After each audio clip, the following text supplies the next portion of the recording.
السلام علیکم ورحمۃ اللہ وبرکاتہ۔ مرنے کے بعد انسان کی روحیں مختلف مقامات پر بسیرا کرتی ہیں۔ اللہ سبحانہ و تعالی شہداء کے بارے میں ہم نے پڑھا ہے کہ اللہ انہیں سبز پرندوں کے جسموں میں داخل فرماتا ہے، وہ جنت کی نہروں میں جہاں چاہے سیر کرتی ہیں اور پھر آ کر ان قندیلوں میں بسیرا کرتی ہیں جو عرش کے نیچے لٹک رہی ہیں۔ اس کے علاوہ حدیث مبارکہ میں جیسا کہ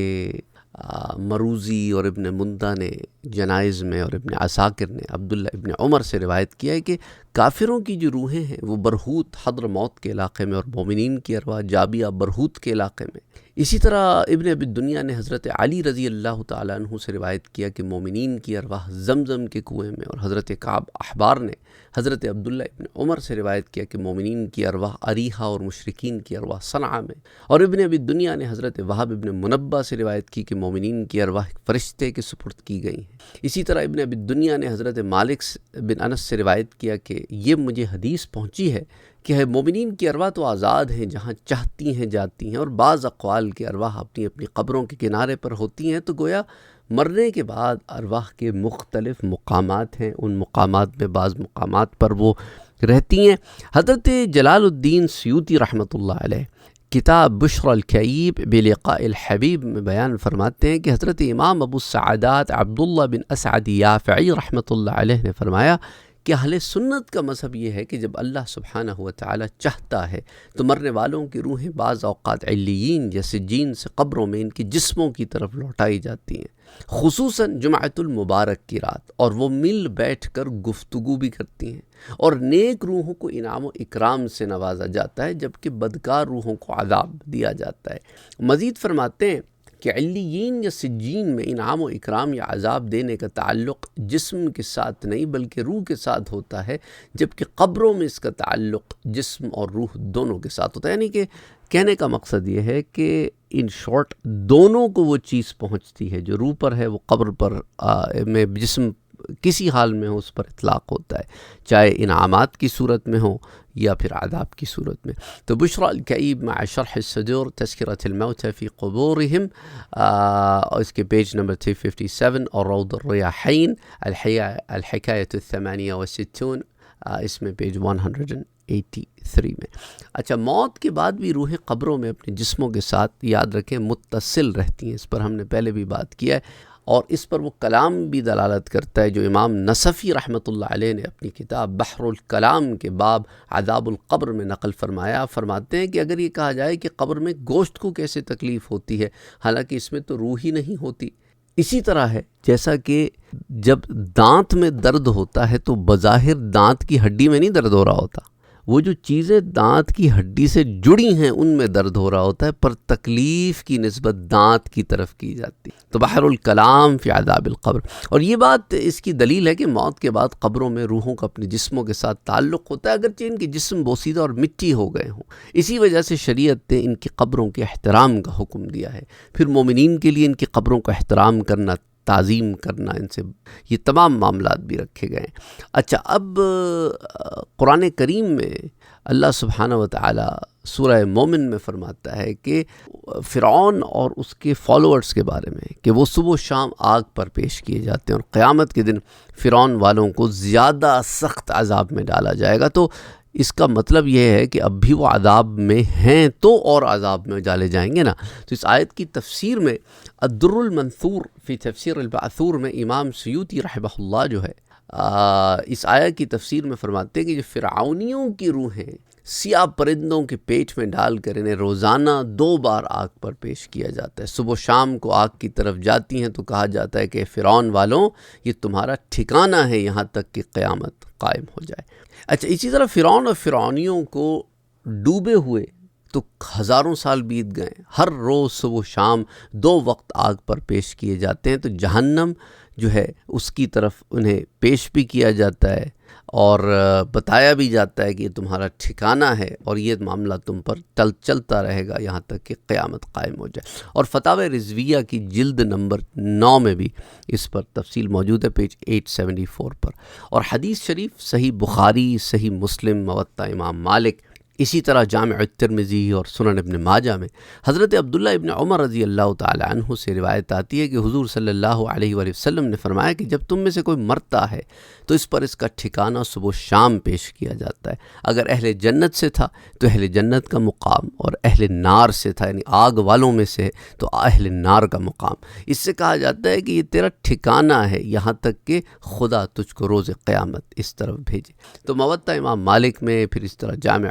اس میں مختلف اور کتب میں بھی آتی ہے، اور فتاوی رضویہ کی جلد 9 صفحہ 874 پر بھی اس کی تفصیل موجود ہے. اور ابن عبد البر نے استذکار میں اور تمہید میں بسند صحیح حضرت عبداللہ ابن عباس سے روایت کی کہ حضور اکرم صلی اللہ علیہ وآلہ وسلم نے فرمایا کہ جو شخص بھی اپنے کسی مومن بھائی کی قبر سے گزرتا ہے جو اسے دنیا میں پہچانتا تھا اور اسے سلام کرتا ہے تو صاحب قبر اسے پہچانتا ہے اور اس کے سلام کا جواب دیتا ہے. حاشیہ الطحاوی علی مراق الفلاح فصل فی زیارت القبور والیوم نمبر 1 پیج 341. اچھا، اسی طرح فتاوی رضویہ جلد نمبر 9 صفحہ 893. اسی طرح علامہ عبد الرؤوف تیسیر میں، اور اسی طرح ملا علی قاری جو ہے وہ مرقات میں، اور فرماتے کہ پاک جانیں جب بدن کے علاقوں سے جدا ہوتی ہیں تو ملائے اعلیٰ سے مل جاتی ہیں اور ان کے لیے کوئی پردہ بھی نہیں رہتا، سب کچھ ایسا دیکھتی سنتی ہیں جیسے سامنے حاضر. التیسیر شرح الجامع الصغیر جلد نمبر 2 صفحہ 502. اور یہ جو ہے شائع ہوئی ہے ریاض سعودیہ سے، اور اسی طرح فتاوی رضویہ جو ہے اس کی جلد نمبر 9 صفحہ 800 پر بھی آتا ہے. اچھا، اسی طرح جذب القلوب میں محقق شاہ عبد الحق محدث دہلوی رحمۃ اللہ علیہ فرماتے ہیں کہ تمام اہل سنت والجماعت کا یہ عقیدہ ہے کہ علم اور سماعت جیسے ادراکات جو ہیں یہ تمام مردوں کے لیے ثابت ہیں. جذب القلوب باب چہرم اس میں جلد نمبر 2 صفحہ 201 اور فتاوی رضویہ جلد 9 صفحہ 801. اور جامع البرکات میں امام سمہوی رحمۃ اللہ علیہ فرماتے ہیں کہ تمام اہل سنت والجماعت کا عقیدہ ہے کہ تمام مردوں کے لیے ادراک جیسے علم اور سننا دیکھنا یہ سارا کچھ ثابت ہے. جامع البرکات اور فتاوی رضویہ جلد 9 صفحہ 801. اور شیخ محقق شاہ حضرت شاہ عبد الحق محدث دہلوی رحمۃ اللہ علیہ مشکات شریف باب زیارت القبور میں فرماتے ہیں کہ میت کی دنیا سے جانے کے بعد 7 دن تک اس کی طرف سے صدقہ کرنا مستحب ہے. میت کی طرف سے صدقہ اس کے لیے نفع بخش ہوتا ہے. اس میں اہل علم کا کوئی اختلاف نہیں ہے، اس بارے میں صحیح احادیث مبارکہ بھی ہیں، خصوصاً پانی صدقہ کرنے کے بارے میں. اور بعض علماء کا قول ہے کہ میت کو صرف صدقہ اور دعا کا ثواب پہنچتا ہے. اور بعض روایات میں آیا ہے کہ روح شب جمعہ کو اپنے گھر آتی ہے اور انتظار کرتی ہے کہ اس کی طرف سے صدقہ کیا گیا ہے یا نہیں. اشعۃ اللمعات باب زیارت القبور والیوم نمبر 1 پیج 716 717. اور اسی طرح فتاوی رضویہ جلد نمبر 9 صفحہ 650. غرائب اور خزانے میں منقول ہے کہ مومنین کی روحیں ہر شب جمعہ، روز عید، روز عاشورہ اور شب برات کو اپنے گھر آ کر باہر کھڑی رہتی ہیں، اور ہر روح غمناک بلند آواز سے ندا کرتی ہے کہ اے میرے گھر والوں، اے میری اولاد، اے میرے قرابت داروں، صدقہ کر کے ہم پر مہربانی کرو. کشف الغطاء فصل احکام دعاء و صدقہ پیج 66. اسی طرح فتاوی رضویہ جلد نمبر 9 صفحہ 650. آ جائیں تفسیر عزیزی میں کہ ارواح انبیاء اولیاء عام صلحاء کا ذکر کر کے پھر بعض علیین اور بعض آسمان و زمین اور بعض آسمان اور بعض چاہے زمزم میں، ان روحوں کو قبر سے بھی ایک تعلق رہتا ہے جس کے سبب زائرین اور عزیزوں دوستوں کی آمد کا انہیں علم ہوتا ہے کہ جب کوئی قبر پر آتا ہے تو وہ اسے اپنے مقام سے دیکھتے ہیں، سنتے ہیں، پہچانتے ہیں. اچھا، اور ان سے انس بھی حاصل کرتے ہیں. اس پہ بڑی تفصیل سے ہم عالم برزخ میں پہلے بات کر چکے ہیں. اس لیے مکان کی دوری و نزدیکی روح کے لیے کوئی مسئلہ نہیں ہے، وہ جسم کے لیے معاملہ ہوتا ہے. اس کی تفصیلات تفسیر عزیزی میں پارہ عامہ میں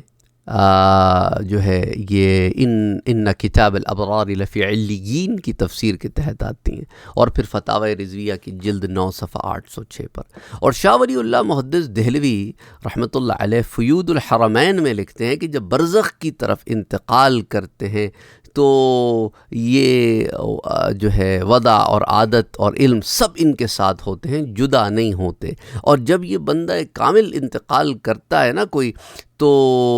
اس کا کمال بدستور اسی حال پر جاری رہتا ہے۔ اور جب کامل مومن کا انتقال ہوتا ہے تو عوام کے خیال میں گزرتا ہے کہ وہ عالم سے گم ہو گیا ہے، حالانکہ خدا کی قسم وہ گم نہیں ہوا، بلکہ اس کے جواہر اور زیادہ قوی ہو گئے ہیں۔ فیوض الحرمین جس کے اردو ترجمہ اس کے اندر یہ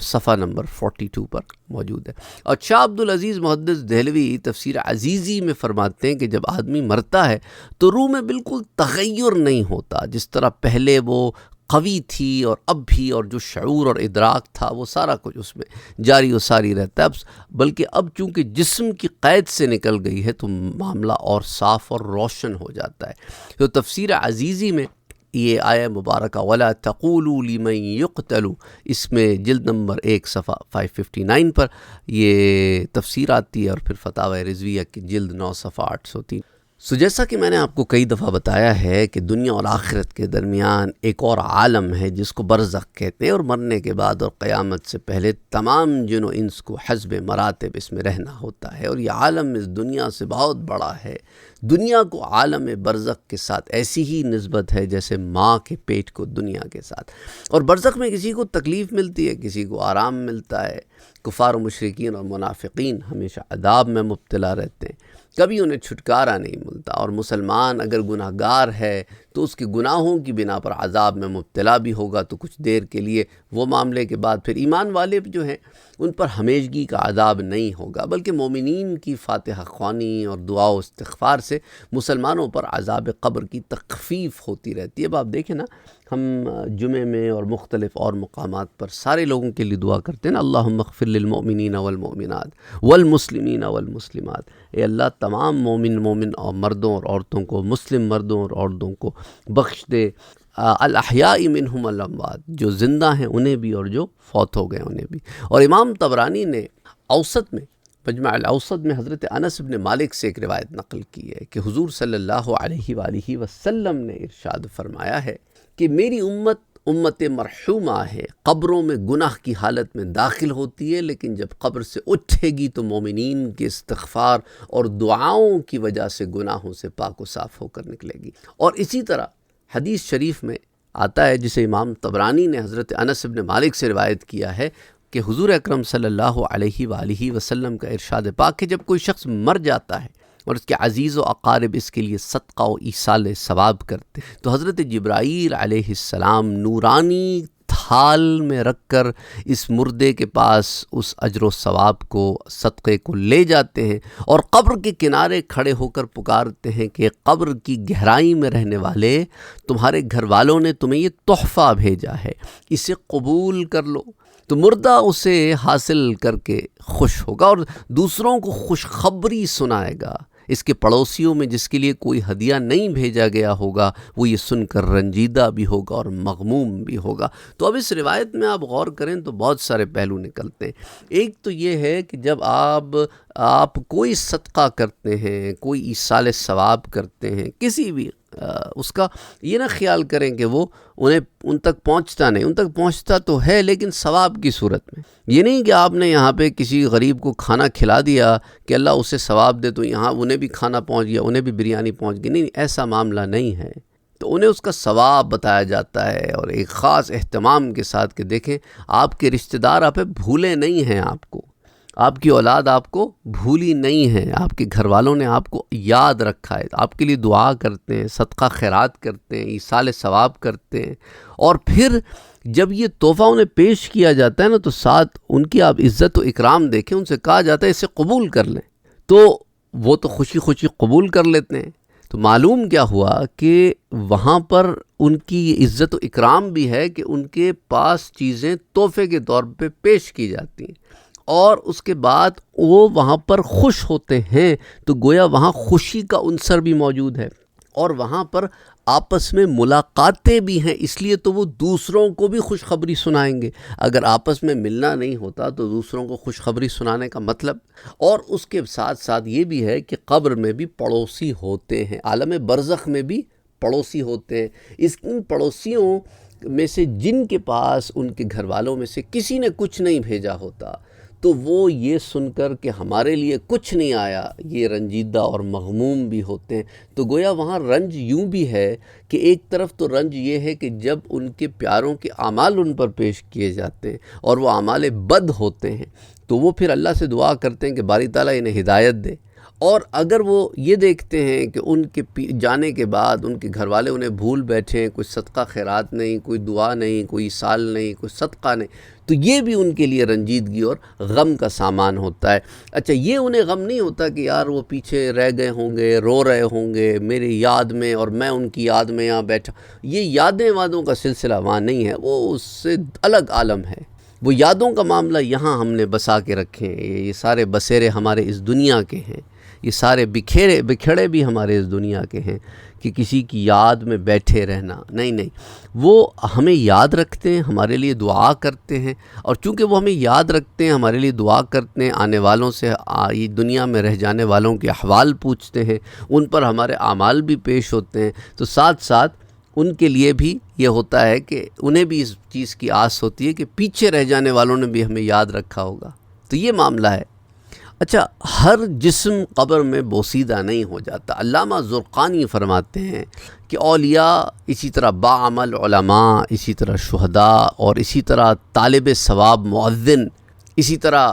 باعمل حافظ قرآن، اسی طرح سرحد کا پاسبان، اسی طرح تعاون میں صبر کے ساتھ اور اجر چاہتے ہوئے مرنے والا اور کثرت سے اللہ کا ذکر کرنے والا، ان کے بدن بھی نہیں بگڑتے۔ شرح زرقانی علی الموطا باب جامع الجنائز، اور اس کے والیوم نمبر 2 پیج 84 پر، اور پھر فتاوی رضویہ کی جلد نمبر 9 صفحہ 128 پر۔ اور علامہ جلال الدین سیوطی رحمۃ اللہ علیہ شرح الصدور میں اولیاء کرام کی حیات بعد ممات کے متعلق پھر چند روایات لکھتے ہیں کہ امام عارف باللہ ابو القاسم قشیری رحمۃ اللہ علیہ اپنے رسالے میں بسند خود حضرت ابو سعید خراز علیہ الرحمہ سے روایت کرتے ہیں کہ میں مکہ معظمہ میں تھا، باب بنی شیبہ پر ایک جوان کو میں نے مردہ پڑا پایا۔ جب میں نے اس کی طرف نظر کی تو مجھے دیکھ کر مسکرایا اور کہا کہ اے ابو سعید، کیا تم نہیں جانتے کہ اللہ کے پیارے زندہ ہیں،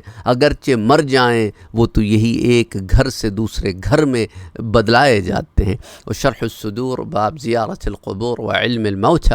اور پیج نمبر 86، اور فتاوی رضویہ کی جلد 9 صفحہ 433۔ اور اسی طرح آپ بیان کرتے ہیں کہ امام ابو علی رحمۃ اللہ علیہ روایت کرتے ہیں کہ میں نے ایک فقیر کو قبر میں اتارا، جب کفن کھولا ان کا سر خاک پر رکھ دیا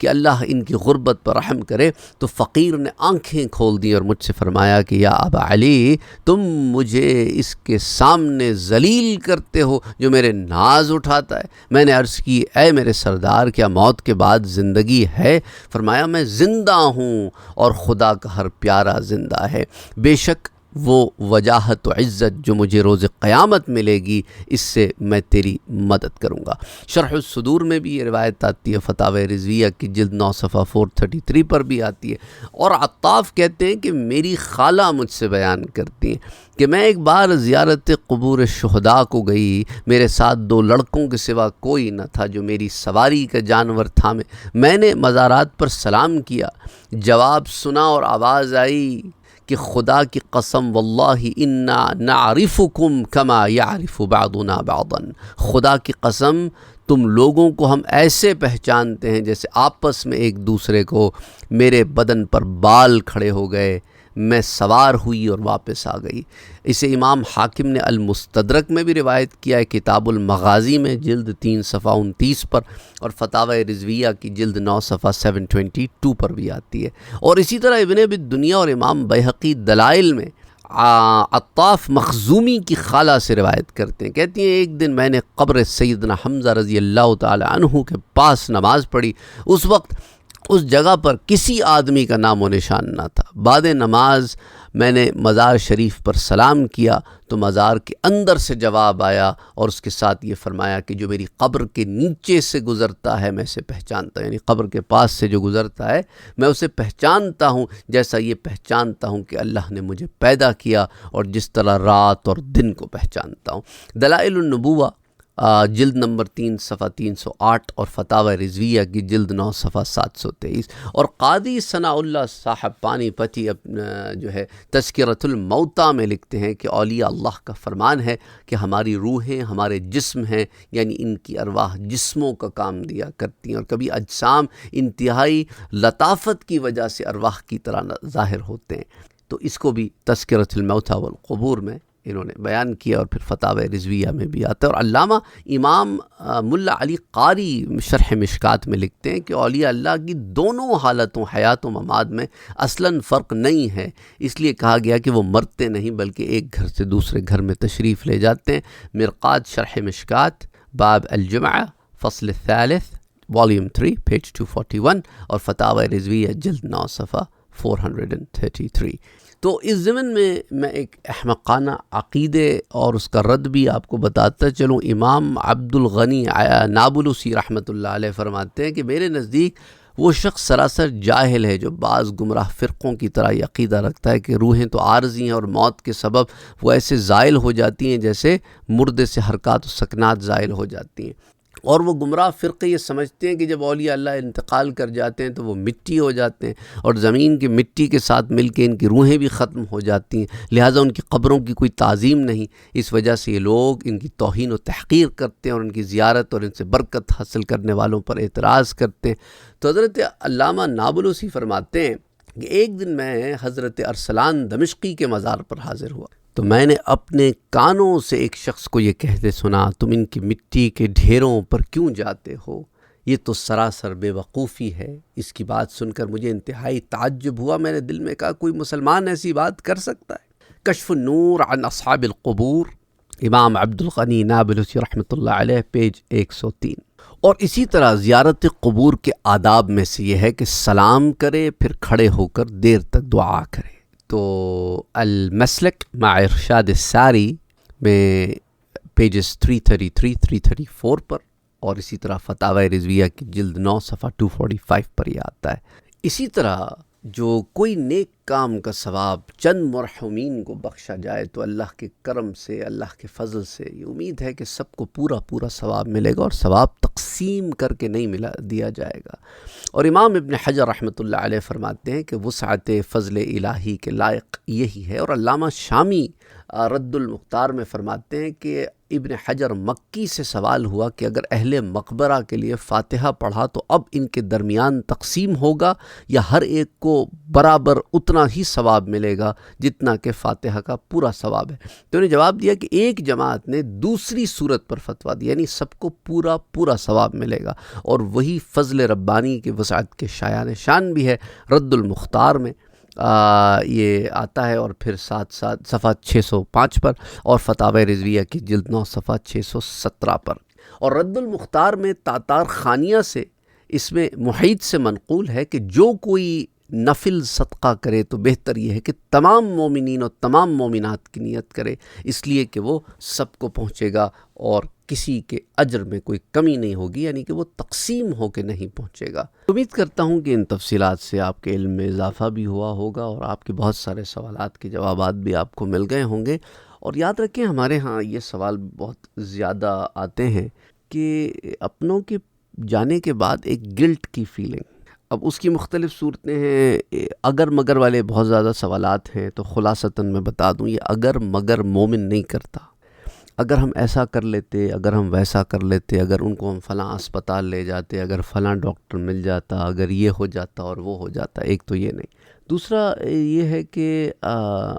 وہ خواتین یا وہ مرد حضرات جن کے ڈسیبلڈ بچے تھے اور انہوں نے بچوں کی تربیت کے دوران، انسان جو ہے وہ مختلف طریقے سے بچوں کی تربیت کرتا ہے، تو کبھی کبھی ایسے بھی ہوتا ہے نا، انسان ہے غصے میں آ جاتا ہے، کبھی ڈانٹ دیا، کبھی یہ کر دیا، کبھی ڈسپلن کر دیا.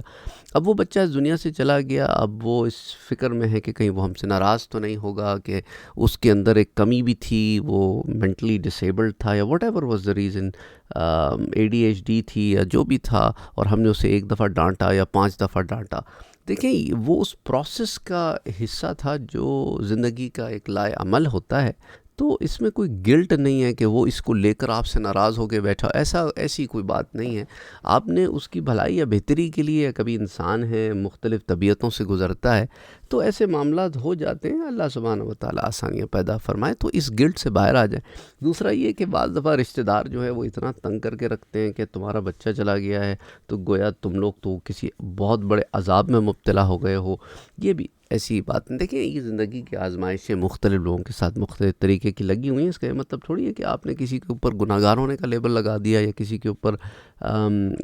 یہ کہہ دیا کہ بھئی تم لوگ تو کسی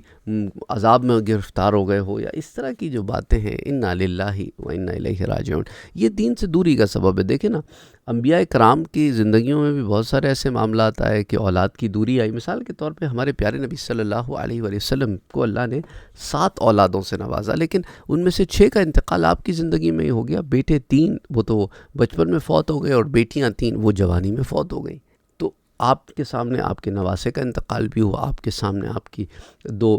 بیویوں کا انتقال بھی ہوا، آپ کے سامنے آپ کی والدہ کا انتقال بھی ہوا، آپ کی پیدائش سے پہلے آپ کے والد کا انتقال بھی ہوا، آپ کی پیدائش کے بعد آپ کے دادا کا انتقال بھی ہوا، آپ کے سامنے آپ کی چچا ابو طالب کا انتقال بھی ہوا، آپ کی چچی فاطمہ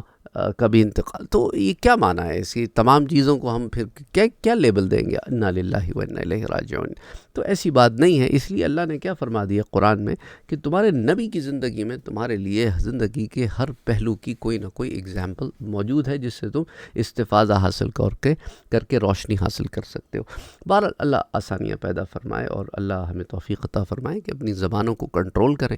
اور اپنی بھڑاسوں کو نکالنے کے لیے لوگوں کے غموں کو نہ استعمال کریں۔ اللہ ہدایت دے، آمین۔ اللہم صلی علی محمد وعلی آل محمد۔